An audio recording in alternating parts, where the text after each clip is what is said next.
सुप्रभात प्यारे बच्चों, कैसे हो आप सब।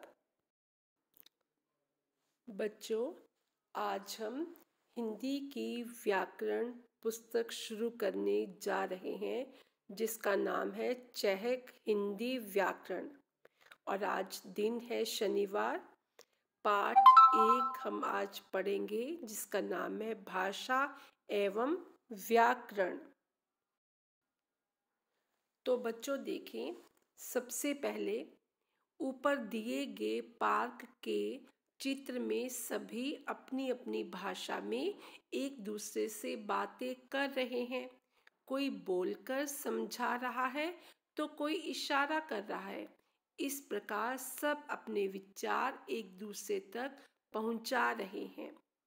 एक बालक जो भाषा अपने माता पिता या घर के अन्य पारिवारिक जनों से सबसे पहले सीखता है वह उसकी मातृभाषा कहलाती है। बोलकर, सुनकर व लिखकर समझी गई बात को ही भाषा कहते हैं। इस भाषा को चिन्हों द्वारा लिखा व पढ़ा भी जा सकता है। हमारे देश में अनेक भाषाओं का प्रयोग किया जाता है, जैसे हिंदी, अंग्रेजी, गुजराती, बंगाली, पंजाबी, मराठी आदि आदि। आपने समझा, भाषा के माध्यम से हम अपने विचारों को एक दूसरे तक पहुंचाते हैं। भाषा के 2 रूप होते हैं। तो भाषा के रूप हैं मौखिक और लिखित। बोलते समय हमारे मुंह से कुछ ध्वनियाँ या आवाज़ें निकलती हैं।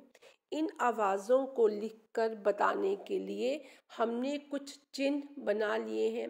हिंदी में प्रत्येक आवाज़ के लिए एक विशेष चिन्ह बनाया गया है। इन चिन्हों के लिखे हुए रूप को ही हम लिपि कहते हैं। अब बच्चों, दिए गए चित्रों को ध्यान से देखिए। आपने देखा, पहले चित्र में तो हमें समझ ही नहीं आ रहा है कि यह कमरा है या दुकान, जबकि दूसरे चित्र को देखते ही समझ आ रहा है कि यह दुकान है। इसी प्रकार शब्दों को सही क्रम में नहीं रखने पर अर्थ समझ नहीं आता। जैसे खिलौनों दुकान की यह खिलौने हैं। इस वाक्य से कुछ भी स्पष्ट नहीं हो रहा है। अब हम इन शब्दों को सही क्रम में कर दें। यह दुकान खिलौनों की है। बात ठीक से समझ आ गई। ये नियम हमें व्याकरण से ज्ञात होते हैं। ज्ञात होता है पता चलना। इस प्रकार व्याकरण के द्वारा हम भाषा को सही रूप से बोलना, पढ़ना और लिखना सीखते हैं। बच्चों, इसी के साथ हमने व्याकरण का पहला पाठ भाषा एवं व्याकरण इसको अच्छी तरह से पढ़ लिया है। धन्यवाद।